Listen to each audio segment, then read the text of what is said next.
Continuamos en Colección Nocturna en Radio Red en el 1110 de AM, en Guadalajara, Jalisco en el 700, Monterrey, Nuevo León en el 1540. Qué gusto seguir con usted a lo largo de su jornada, en la casa, en el auto, en el trabajo, en el transporte, en la calle, donde quiera que se encuentre. Aquí vamos juntos a través de Colección Nocturna. Hoy, como le anuncié al principio del programa, vamos a presentar el número 84 de la revista Educa Educadora, ese compromiso, esa vocación que tenemos por la educación. Algunos de los que trabajamos en este programa hemos tenido la experiencia de la docencia, quizá no a nivel preescolar, requiere de ciertas características, pero sí en el caso de Iván Ríos Gascón, en el caso de Miguel Ángel Quemain, el profesor Bravo Monroy y muchas otras personas, hemos tenido la oportunidad de dar cátedra a nivel universitario y sabemos lo importante que es la educación bien orientada, bien preparada, una buena guía, y lo importante que es la formación de los estudiantes en general, desde los niños chiquitos hasta los grandes, incluso a los niveles de postdoctorado y todo ese tipo de cosas. Así que hoy vamos a platicar con la maestra en Psicología Educativa Isabel Martínez Vázquez, que usted ya conoce porque ya ha estado con nosotros. Vamos a hablar de una situación didáctica que se titula Cuidemos el agua. También vamos a platicar con el licenciado en Psicología y en Educación Preescolar, Juan Martínez Vázquez, que también usted conoce. De hecho, estuviste con nosotros, Juan, la vez anterior, ¿te acuerdas? Es. Hablando de algunas otras situaciones. Hoy vamos a hablar de otra situación didáctica que se titula Teatro de Sombras. Así que, y después vamos a trabajar un tema que a mí me parece que es esencial, pero que es muy delicado, porque tiene muchas aristas. Es el tema de la evaluación. Ya veremos, ¿no? La evaluación. Una evaluación, además es un tema tan subjetivo, no podría ser de otra manera, puede echar a perder la vida de una persona, o no, o la puede engañar para siempre. Ahí ya platicaremos de eso. Yo propondré mis puntos de vista y los expertos aquí hablarán del nivel preescolar y cómo funciona el tema de la evaluación. Empezamos, si te parece bien, maestra Isabel Martínez, con el tema de la situación didáctica. Cuidemos el agua. Cuéntanoslo todo. Claro que sí. Bueno, pues mira, aquí lo que proponemos es que en plenaria se empiecen a indagar los conocimientos previos de los niños acerca de qué conocen del agua. Pues es algo que les encanta, es algo que utilizan diariamente. Entonces, eso es lo que les vamos a preguntar. Uh-huh. ¿Dónde la utilizan? ¿Quién la necesita? Y aquí la revista les incluye unas imágenes donde se muestra pues todo lo que es la superficie de la tierra y toda la parte que está rodeada por agua. Ajá. O cubierta por el agua. Y les hacemos el comentario que muchos creen que incluso debería de llamarse agua en lugar de tierra. En lugar de tierra, sí. Claro. Después les mostramos varias imágenes donde unos paisajes se ven de agua contaminada y otros donde se ve muy limpia. Entonces les empezamos a preguntar qué diferencias se encuentran sobre una y otra imagen, qué creen que haya pasado, por qué creen que un paisaje esté limpio y que el otro no lo esté, y si saben qué es la contaminación. Empezamos a trabajar por ahí. ¿Qué es la contaminación? ¿Qué la provoca? ¿Qué hacen ellos para contaminar? ¿Qué hacen ellos para limpiar? Claro. Y después les proponemos que se les lea un texto. Es una nota informativa para aclarar algunas dudas y además despertar como su interés sobre el tema. Aquí en esta nota informativa, pues varios ecologistas levantan la voz y dicen, bueno, el agua se está acabando, dentro de muy pocos años ya no va a haber agua. Uh-huh. Y el agua, bueno, es indispensable para la vida. Y aquí, bueno, en la nota nos van diciendo para qué necesitamos el agua y qué pasaría. Es una nota muy corta para los niños, para que se mantengan atentos e informados. Sí. Y qué pasaría si no existiera el agua. Después de esto, bueno, pues vamos en plenaria otra vez a trabajar lo que entendieron de la nota, qué les pareció. En plenaria quiere decir todo el grupo. Sí, en asamblea. Ajá, todo el grupo lo va trabajando porque hay varias maneras. Una es, por ejemplo, en plenaria, en equipos, de manera individual. Claro. Ajá. Ya después, la revista les da un dibujo donde se ve un paisaje con agua muy contaminada. Uh-huh. La idea es reproducirlo para todos los pequeños, que ellos lo puedan trabajar y que comenten sobre todo lo que están viendo. Que vean todos los elementos que están contaminando el agua. Es impactante porque se ven, por ejemplo, algunos peces muertos en la superficie que están muertos. Esto a los niños realmente les impacta mucho. ¿Cómo no? Después lo que proponemos es que se juegue el stop, el juego que pues todos jugamos cuando éramos niños, cuando nos declarábamos la guerra y corríamos. Es un juego muy lúdico, es muy atractivo, muchos chiquitos ya no lo conocen, entonces pues vamos a retomarlo y nos va a servir para esta situación didáctica, porque aquí decimos, bueno, declaro la guerra en contra de mi peor enemigo, que es, y cada niño va a elegir el nombre de un contaminante. Claro. Esta es la idea y bueno, pues proponemos toda la secuencia del juego. Para terminar, vamos a dividir al grupo en equipos y les vamos a pedir que, bueno, ellos elijan alguna medida que puede realizarse ya sea en casa o ya sea en la escuela para cuidar el agua y que se hagan algunos carteles para que estos, bueno, pues informen a la comunidad educativa y a la familiar acerca de lo que es el tema del agua. El artículo trae muchas ilustraciones que las maestras y póster que las maestras van a poder utilizar en el aula. Sí. Isabel Martínez, en esta situación didáctica, ¿tú sugieres o te parece adecuado que se incluya, por ejemplo, todos los aspectos que tienen que ver con el ciclo del agua, por ejemplo, de dónde surge el agua, cómo le explicas al niño de dónde viene el agua? Porque una cosa que me llama mucho la atención y es una circunstancia, una consecuencia de la vida en la ciudad, de la urbanidad, pues a veces pensamos que el agua sale de la llave y punto, ¿no? Alguien la fabrica o de algún lado sale, como esta historia que parece que es así como de broma o ridícula, pero no. Los niños piensan que las vacas dan leches de sabor, ¿no? O sea, de diferentes sabores, o que la leche se hace en el súper, ¿no? No sé, piensan que la vaca está dentro del refrigerador. No sé, ese tipo de cosas. Hace mucho tiempo Julieta Fierro nos platicaba de la historia de los niños que vivían en las ciudades, a diferencia de los niños que vivían en otras latitudes, y cuando les decían a los niños de la ciudad que dibujaran el cielo, muchos lo dibujaban gris. Claro. Porque ese es el cielo que ven, ¿no? Y los niños del campo y de otras latitudes lo dibujaban completamente diferente, con otras tonalidades, ni bueno ni malo, pero cada quien tiene su perspectiva de las cosas, y en este caso es muy importante también saberlo. ¿Qué opinas al respecto? Sí, sería importante incluirlo, y pues es una buena idea la que tú propones. Me lo hubieras dado antes de escribir el artículo.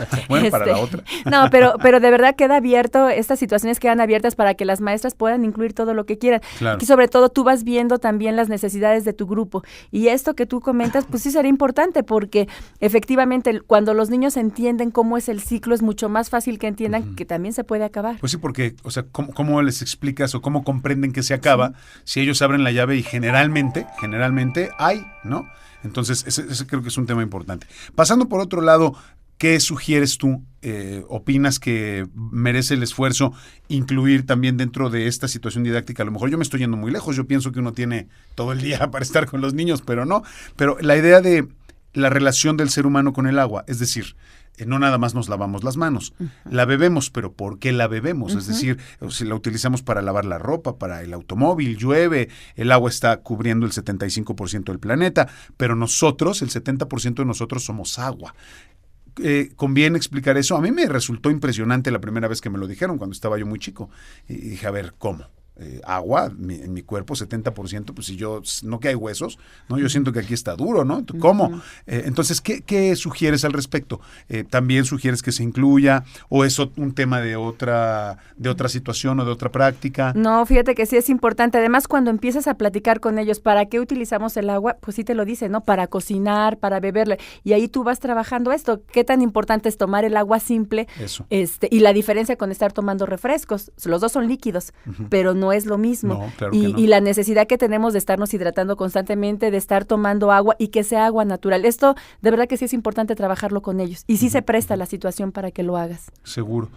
Yo estoy convencido de que un porcentaje muy importante de niños que no aprovechan bien la escuela y que no se concentran y que no alcanzan a comprender lo que les enseñan en la escuela es porque no están bien hidratados. Así de fácil. Porque no tienen el vehículo necesario para llevar la energía al cerebro, que es el organismo o el órgano que más energía consume en nuestro cuerpo. Claro. Si no tienes agua, si no tienes una buena alimentación, sobre todo el agua es el vehículo, ¿no? Pues entonces, ¿cómo te llega la glucosa al cerebro? Entre otras cosas, ¿no? Evidentemente está la sangre y todo eso, pero si no tiene el contenido... Sí, nosotros sabemos, cuando somos adultos, que si no estás bien hidratado, disminuye la función de tu cuerpo, ¿no? Tu metabolismo disminuye, se frena porque algo está mal. Claro. Entonces yo he visto pues que los niños en esa situación, pues por eso no entienden nada, por eso no tienen ganas ni te hacen caso, ¿no? Y además a lo mejor ni siquiera saben interpretar, porque están muy chiquitos, que están deshidratados, claro. ¿no? Y de hecho pocas personas saben que se sienten deshidratadas, no saben cuáles son los síntomas. Ahí pues también es importante trabajarlo, claro. Pero a lo mejor, insisto, yo me estoy metiendo en temas que dices, no, espérate, la situación didáctica tiene un objetivo específico y es hasta aquí. No, es abierta y además además esto lo tienes que ir trabajando pues todo el ciclo. Claro. La importancia de estar bebiendo agua y de verdad cuando tenemos sed. Los niños, por ejemplo, después del recreo, después de que van a educación física, generalmente tienden a pedir agua, ¿no? Claro. Entonces, en preescolar es súper importante tener, ya sea que ellos lleven su botellita de agua o tener siempre agua. Siempre Generalmente, agua. además es un como lineamiento, ¿no? Que nosotros tenemos, que haya agua potable siempre. Bueno, en las escuelas yo creo que es obligatorio, Sí, ¿no? Que haya en agua, todas. eso es algo básico. Antes, durante y después, el agua se bebe siempre. ¿no? Siempre, y siempre que el niño tenga deseos de hacerlo, ¿no? No hay un Claro. momento específico de ahora sí todos vamos a tomar agua. O sea, realmente tienes sed, bueno, Cuando sea la puedes necesario. tomar, ¿no? Claro. Sí. Y ya para terminar esta parte, Isabel, ¿cómo le haces, qué sugieres tú para explicarles a los niños que sus acciones afectan directamente al medio ambiente? Porque a veces uno no lo siente, ¿no? Tirar un papel en la calle, uno dice, pues, es un papelito, ¿no? Sí, pero somos 7,000 millones, ¿no? De humanos. Y así por el estilo. ¿Qué haces ahí? ¿Qué sugieres en ese sentido? Sí, por ejemplo, simplemente si los niños ven el cesto de basura y les dices, ¿qué pasaría si este cesto estuviera aquí? ¿Cómo se vería Regado. nuestro salón? Claro, si estuviera en el piso, ¿cómo se vería? A ver, vamos a ver los contenedores del patio. Imagínense toda esta basura que se generó en un día, cómo estaría en el patio, cómo se vería, cómo nos afectaría. Se podría hacer incluso real, ¿no? Claro. Casi tirarla así, Sí. tirarla y decir, a ver, ¿qué hacemos, no? Y que nos ahora ocasionan, ¿no? Y recogerla, de claro. verdad los niños tienen muchas ideas, ¿no? Y sí Sí, te cómo dicen no. los lugares donde han visto basura, quién la Claro. tira, y empezar aquí lo importante es que ellos promuevan esas actitudes de cuidar nuestro planeta, de cuidar el agua, a través de lo que va a ser el aula y lo que va a ser su casa. Claro. Esto es básico. Importantísimo. Isabel Martínez Vázquez, maestra en psicología educativa. Ella es la responsable de esta situación didáctica. Cuidemos el agua, que es la página número 1 del número 84 de la revista Educa Educadora. Que como usted sabe, aquí tenemos ejemplares a su disposición. Si quiere, nos llama e inmediatamente tomamos sus datos. Y ya sabe que si está usted fuera del área metropolitana, se la mandamos. Y si no, le decimos dónde, cuándo, cómo pasar a recogerla. Y también está, como ya lo anuncié, Juan Martínez Vázquez. Él es licenciado en Psicología y Educación Preescolar y él es el responsable de la situación didáctica que está en la página 4. No es cierto. Es la página 5, ¿verdad? La 6. En la página 6, que se titula o que se llama Teatro de Sombras. Cuéntanos, por favor, Juan, ¿cómo está el tema de Teatro de Sombras? ¿Qué van a practicar los niños? ¿Qué van a desarrollar? ¿Cuál es el objetivo de esta situación? Sí. Mira, la expresión y apreciación artística, digamos, es un campo que tiene 4 grandes áreas. Y bueno, estas son la plástica, el teatro, la expresión corporal o la danza y la música. Casi siempre en educación preescolar pues, se trabaja más la parte plástica, ¿no? La parte de hacer dibujos, la parte de utilizar pintura, etcétera. Pero la parte de teatro pues es un área que se descuida un tanto. Y bueno, cuando se llegan a hacer situaciones o alguna cuestión de teatro, es un teatro más de adultos, es un teatro más de pastorelas, donde los niños memorizan textos que no tienen nada que ver con Que no con comprenden, ellos, la que verdad no lo comprenden, ¿no? Exacto, ¿no? Entonces incluso los movimientos son así como muy forzados. ¿no? Sí. Entonces aquí la situación didáctica está pensada en hacer un teatro desde la perspectiva de los niños, que sea divertido y que sea útil y que se estén trabajando diferentes campos formativos. Y bueno, lo que propongo aquí básicamente es esa idea, parte de la idea de los juegos que pues algunos de nosotros jugamos cuando se iba la luz, y entonces cuando se iba la luz pues ahí estabas con la lámpara o con la vela y estabas haciendo figuritas que se proyectan en la pared, etcétera, ¿no? Entonces retomo esta idea y pues lo que se propone es que en el salón de clases pues se acondicione, lo obscurezca la maestra previamente con lo que tenga a su disposición y bueno, inicie o busque los conocimientos previos que tienen los niños acerca, por ejemplo, de cómo podemos comunicarnos sin usar el lenguaje, ¿no? Entonces, ¿cómo podemos utilizar nuestras manos, nuestro cuerpo para comunicarnos? Después tiene que explorar la parte de qué es una sombra, cómo la proyectamos, cómo se produce una sombra, qué necesitamos para producir una sombra, etcétera, ¿no? Jugar con la luz también es divertidísimo, a los niños les encanta, tanto el agua como la luz, son dos fenómenos que que son muy interesantes justo para captar la atención de los niños. Así es. Y bueno, ya que la maestra exploró estos conocimientos previos que tienen los niños, también puede hacerlo los padres de familia. Pues ya vamos directamente al juego de hacer sombras con las manos. Lo más recomendable es que a lo mejor la maestra inicie esta actividad de algunos ejemplos y bueno, luego los niños van pasando. Esto se hila, digamos, con una historia. La maestra aquí puede iniciar una historia, dar nada más pie al inicio, el argumento, digamos, el argumento el principal. Conflicto, como dicen los expertos. Y los niños van complementando esta historia, entonces cada uno va pasando, va creando diferentes personajes. Es importante ahí que la maestra tenga esa visión de que todos pasen, de que trate de ir, y los que hay niños que todo el tiempo quieren estar ahí, pues también que diga, bueno, darle chance a los demás para que todo el grupo esté en esta situación, ¿no? Me parece muy interesante que uno de los objetivos de esta situación didáctica, además de desarrollar, como dice aquí en la revista, competencias lingüísticas porque tienen que contar la historia al mismo tiempo que desarrollan sus competencias corporales porque están moviendo las manos y hay que coordinar y hay que tener la idea de cómo poner las manos para hacer la figura, también hay que desarrollar competencias plásticas y rítmico-musicales. Esa es una parte que me llama mucho la atención, ¿no? Integrar a esta situación la música, ¿no? Alguna vez te lo platicaba hace rato, como para hacer un musical, ¿no? Imagínate con los niños haciendo una coreografía y que todos inventen, no sé, sus mariposas o la figura que sea y que todos hagan ahí un juego. También me parece que es muy interesante para jugar y aprender con esta idea, ¿no? Del movimiento, la música, el ritmo, todo ese tipo de cosas. ¿Tú qué sugieres? Sí, de hecho, bueno, esa idea puede ser retomada, se me ocurre, ¿no? Para los festivales los festivales navideños, etcétera, que muchas escuelas presentan. ¿Por qué no pensar, por ejemplo, en una coreografía o alguna idea así con los niños que hagan este tipo de sombras como una parvada, con música? O sea, esta situación se presta para muchas cosas, ¿no? Claro. ¿Cuáles son los comentarios de los niños cuando terminan su situación didáctica? ¿Qué les dicen? Me imagino que surgen dudas y me imagino que al final hay pues un sentir, digamos, ¿no? ¿Cómo sintetiza el niño su experiencia? ¿Qué te han dicho, Isabel Martínez? Pues siempre en una situación tú les vas a preguntar desde si les gustó, si no les gustó, y hay quien te dice, no, a mí no me gustó. ¿Qué sugieres? Eso es importante. Claro. Ay, pues que utilicemos esto, por ejemplo. O por qué no te gustó, ¿no? Es una cosa muy importante. Sí. Y siempre pero sí te lo dicen, ¿eh? Sí, los claro, niños son como muy abiertos. Les preguntas qué aprendieron después de hacerlo. Y por ejemplo, en del agua, pues los niños, de hecho, yo ya la apliqué y después te siguen platicando de lo mismo, qué siguen haciendo, qué medidas. Y por ahí ahorita que decías que cuando evaluamos, alguno me dijo, ¿y por qué no nos vamos al chapoteadero, maestra? Porque en la escuela, por ejemplo, hay chapoteadero, pero ahorita está cerrado por por el clima. Por el clima, claro. Ajá. No, maestra, pues es que vamos a jugar y ahí no la desperdiciamos porque es buena idea, ¿no? Seguro. Pero fíjate que siempre la forma en que ellos te lo dicen, tú puedes retomar los comentarios y de verdad vas mejorando mucho tus situaciones y tu trabajo diario. Claro, ambas situaciones están abiertas al criterio de los maestros o de los papás o de los tutores o de los guías o quien esté aplicando la situación, ¿no? Quien la esté coordinando, digamos. En tu caso, Juan, ¿qué te dicen los niños? Al final, ¿cuál es el comentario? ¿Cuál es la experiencia que ellos te expresan?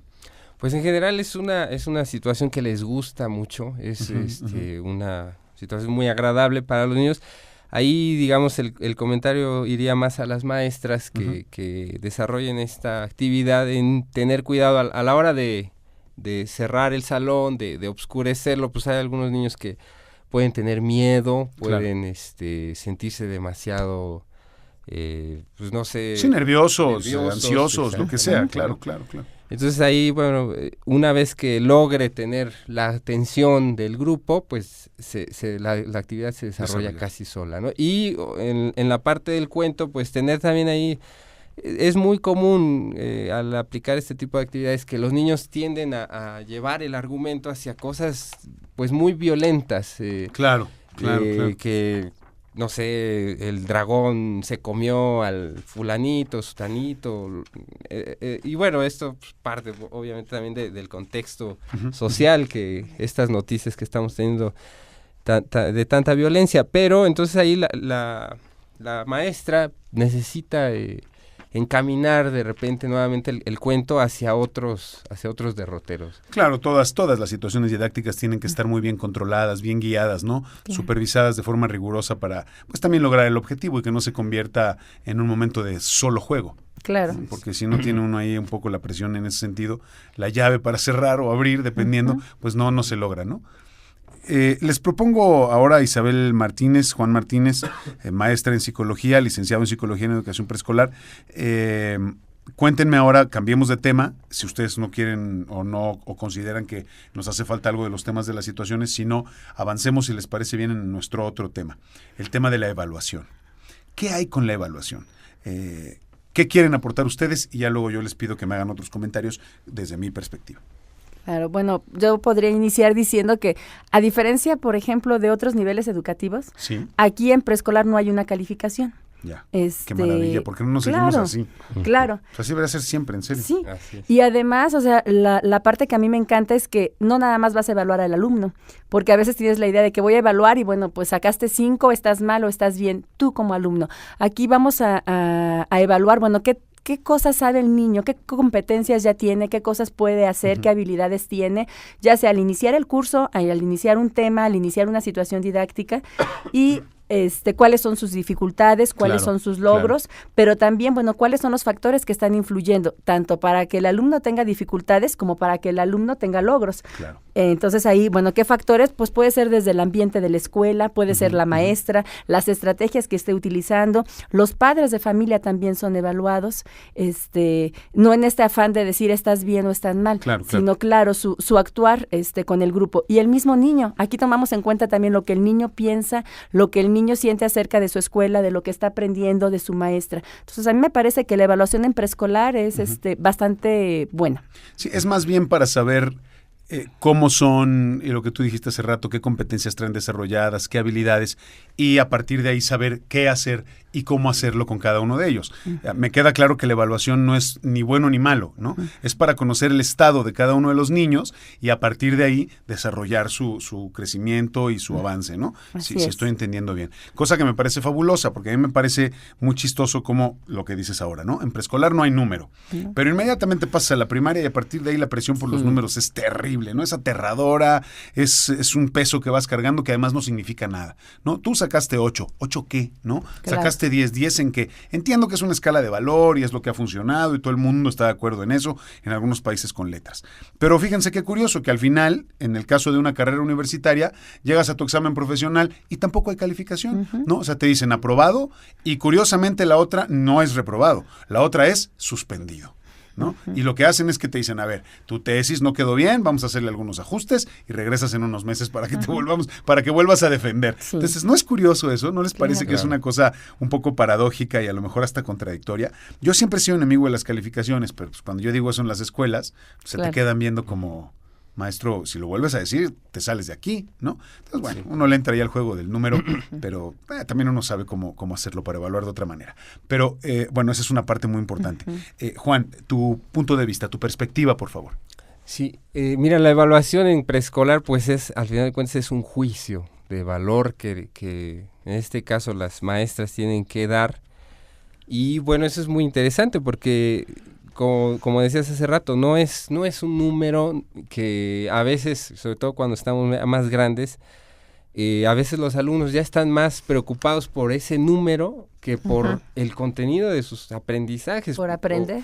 O de que su aprendizaje sea realmente significativo. En este caso no, los niños están libres de esa presión, yo creo que los maestros también, y estamos más enfocados a ver el antes y el después de su desarrollo, de sus competencias, ¿no? Y bueno, como mencionaba Isabel, pues no es la evaluación también implica evaluar a la escuela, evaluar a los docentes, evaluar a las actividades que están desarrollando para desarrollar las competencias. Entonces es una visión, digamos, como multicausal la que se tiene en evaluación. La evaluación generalmente, o bueno, no generalmente, desde luego que la tienen que hacer los maestros, los que están en contacto con los niños. a veces alguna otra área cuando el niño es llevado, digamos, no sé, a la parte de psicología o a la parte de otro tipo de orientación. Pero generalmente, esencialmente, es la maestra o el maestro. ¿Cómo reducir? Pues es una cuestión subjetiva. ¿Cómo reducir el margen de error a la hora de evaluar al niño? Esto me parece muy importante porque por cualquier motivo la maestra o el maestro nos podemos equivocar. Claro. Por lo que sea, porque a lo mejor leemos mal al niño, ¿no? El lenguaje, lo que nos está expresando el niño en todos los sentidos. Porque a lo mejor ese día, el día de la evaluación, algo pasó y todos los niños me caen gordos, por decir algo, ¿no? Solo estoy exagerando un poco, ¿no? Entonces, ¿cómo hacer? ¿Cómo le hacen ustedes? ¿Qué piensan o qué me pueden decir al respecto? ¿Cómo reducir el margen de error a la hora de evaluar y que seamos lo más precisos posibles? Digamos, una característica es que las maestras deben de ir juntando evidencias. Bueno, o sea, se parte de un diagnóstico inicial que sí es más subjetivo, es un poquito más a juicio, que claro, es observacional, pero durante el ciclo escolar debe de ir recopilando ciertas evidencias. Estas evidencias, bueno, pues a veces son algunos trabajos, algunas cosas que hace el niño. Actitudes, ¿no? Verbalizaciones que hacen los niños, sí. Verbalizaciones, situaciones que de repente... La convivencia en general, lo cotidiano, claro. Entonces, eso es una de las cosas que ayuda a ser un poquito más... pues no sé si objetivo, no sé si... más preciso, digamos, ¿no? Porque objetivo sería como cosificar, ¿no? Más bien, o sea, siempre va a ser subjetivo, qué bueno que lo sea, somos sujetos, pero tiene que ser lo más preciso posible con ciertos parámetros, digamos, ¿no? O sea, hay que encuadrarse en ciertos criterios, digamos, ¿no? Para estar hablando de lo mismo, ¿no? Y en ese sentido, a ver si no es algo muy complicado, ¿qué esperamos de los niños? En la cuestión del preescolar, ¿qué esperamos de los niños para hacer esa evaluación? ¿Qué es lo que queremos destacar? ¿Cuál es un niño o quién es un niño que sale bien evaluado, digamos? Porque de pronto también hay que reconocer que a veces la escuela se equivoca, ¿no? Si no encontramos los estímulos que le interesan a determinado niño, pues a lo mejor ahí fallamos y el niño nunca nos va a hacer caso. Y no es porque esté malo, no es porque sea un niño diferente, simple y sencillamente porque tiene otros motivadores, otros detonantes, digamos, del estímulo, del aprendizaje, y a lo mejor nunca los descubrimos. Y pues para nosotros va a ser un niño conflictivo, enfermo, famosísimo, ¿no? Hiperactivo, tiene trastorno por déficit de atención con hiperactividad. No, hombre, las mamás se trauman, ¿no? Y el paso siguiente es medicar al niño. Claro. Y ya echamos a perder un ser humano. Entonces, ¿qué piensan al respecto? Quien quiera contestar, Isabel, por favor. Sí, pues mira, aquí es importante realmente atender por ejemplo, a lo que te dice el programa, ¿no? Claro. En cuanto a la evaluación. Aquí tiene que ser muy observacional. Realmente tú tienes, ¿qué observas? Pues desde que el niño llega a la escuela, desde el cómo te saluda, el cómo viene, el cómo se desempeña y en los diferentes campos formativos. El programa, trata un desarrollo integral. Quiere que el niño se desarrolle integralmente, armónicamente. Trabajas la socialización, trabajas el pensamiento matemático, trabajas expresión y apreciación artística. Son 6 campos formativos. Entonces, tienes que evaluar todo. Ahora, si atendemos realmente a lo que nos dice, tenemos que involucrar a los papás, pero no tenemos esa cultura. No tenemos esa cultura de que todos nos involucremos y de verdad las maestras también sentirnos evaluadas por los demás. Entonces, si atendemos a esto, bueno, pues vamos a ser evaluadas también nosotras y los niños y el proceso de enseñanza-aprendizaje. Entonces, si tomas todos estos elementos, de verdad yo creo que es muy rico y te vas dando cuenta si realmente la evaluación pues te está sirviendo de algo, porque a veces sirve para llenar hojas, ¿no? Y es como un requisito. Generalmente. Sí, claro. Juan Martínez, tu experiencia en ese sentido, ¿qué nos puedes comentar al respecto? Mira, bueno, ahí me gustaría hacer un comentario más dirigido ahora a los papás. Claro, en este sentido, a veces los papás también están evaluando pues constantemente a sus hijos, pero los evalúan con respecto a otros niños, ¿no? Entonces, es muy común este tipo de evaluación en donde les dicen, pero es que fulanito ya sabe esto, sabe el otro, sobre todo en lectoescritura y la parte de matemáticas, que es donde más hay. Entonces, yo lo que pues ahí les puedo decir es que traten de evaluar, a emitir juicios, pero con respecto a su propio hijo, y entonces ver cuáles son sus avances, cuáles son sus logros y bueno, cuáles son sus dificultades también con respecto a su propio ritmo de desarrollo, nunca haciendo estas comparaciones porque a veces no nos sirven de mucho. Claro. Sí, es un tema complicado el de la evaluación. Y luego, Isabel, dijiste algo de esta parte en donde todo el mundo trabaja o se involucra en la parte de la evaluación. Ahí, bueno, yo estoy hablando del nivel universitario. Una cosa que creo que tendríamos que trabajar más como instituciones educativas es la idea de cómo sabemos qué es lo que está pasando en los salones, y hay dos cosas que a mí me preocupan mucho.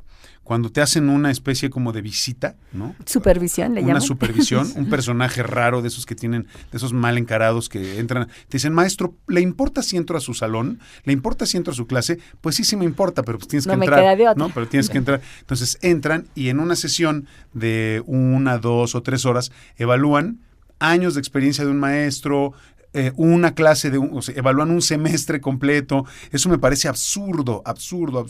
Y además ellos han de pensar que uno como maestro no toma ciertas medidas a la hora que entran a supervisar, ¿no? Entonces uno dice, a ver, ya sé lo que quieres, ¿no? O sea, tú tienes que llenar estas palomitas, ahorita te las lleno. Entonces cumples con los 5, 6, 7 pasos que tienen. Entonces sale encantado el funcionario de la escuela, ¿no? Y dice, ay, qué maestro tan bueno tenemos.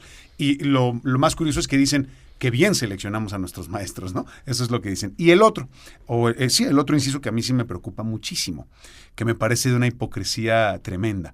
Insisto, no pasa en el preescolar, pasa a nivel universitario. Cuando los alumnos evalúan al maestro. A ver, explíquenme, por favor, con qué herramientas, con qué formación, con qué preparación un alumno te puede evaluar como maestro. ¿Qué pasa y qué pretende la escuela? No es, fíjense a dónde estamos reduciendo el tema de la educación. Lo estamos reduciendo a una experiencia satisfactoria, es decir, le estamos dando calidad y buen servicio. Es como si fueras un restaurante. Cuando te entregan la cuenta, te entregan un papelito. ¿Cómo sintió el servicio? La comida estaba rica, estaba bien presentada, los precios le parecieron adecuados. Es lo que están haciendo contigo como maestro, ¿no? Sí. Y además, ¿quién evalúa? ¿No? O sea, los chavos que no tienen ni la menor idea y que además a la menor provocación dicen, es que este maestro no nos enseña nada, ¿no? Es una cosa interesante que yo siempre dejo ahí para la reflexión, ¿no? Que vean qué es lo que están haciendo, porque además un maestro mal evaluado es un maestro que pueden correr de la escuela. Sí, que puede salir al siguiente semestre. Y, por ejemplo, además, si tú analizas los grupos, de repente, si el maestro da muchos dieces, es un maestro que sale muy bien evaluado. Sí, claro, curiosamente, ¿no? Sí, y los que exigen mucho, no.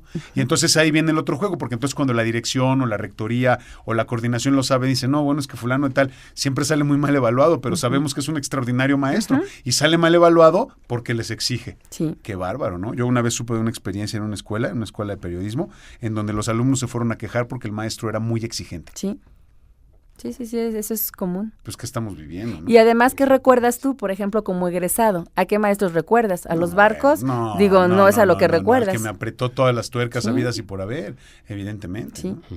Qué barbaridad. Bueno, ¿algún otro comentario? Isabel Martínez Vázquez, maestra en Psicología Educativa. Juan Martínez Vázquez, licenciado en Psicología en Educación Preescolar. ¿Algo más que quieran compartir con nuestros amigos del auditorio? Pues que realmente tenemos que ponernos las pilas en esto de la evaluación y que sí tenemos que entrarle, no con la simulación, como tú decías, porque de verdad, aunque en preescolar no hay una calificación, que ya eso nos quita un peso, y que sí trabajas los procesos, que tenemos que estar informados de cuáles son los procesos, porque algo que tú decías hace rato, los niños con TDA. Bueno, a veces un niño con TDA, lo que está pasando no es que él tenga TDA, es que yo no tengo estrategias como docente para realmente saberlo canalizar en el aula, ¿no? Entonces, ahí tenemos que prepararnos y ahí está nuestra habilidad como docentes de estar superándonos día con día en función de nuestro grupo, del grupo que nos toca ahorita y pues de hacerlo de la mejor manera, ¿no? Claro.